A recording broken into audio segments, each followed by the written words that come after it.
How clean carpets improve the air quality of your home.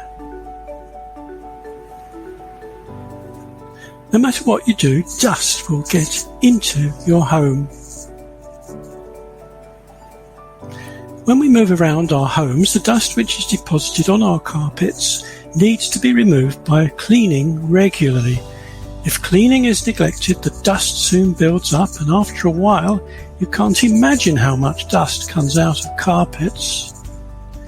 Dust mites make their home in houses as soon as the dust begins to form. The specks of dust which contain mites and bedbugs are usually not visible to the naked eye, and they also carry all sorts of bacteria. Professional rug and carpet cleaners are the best option to ensure your carpets are kept dust mite and bedbug free, providing healthier, more comfortable living in your home.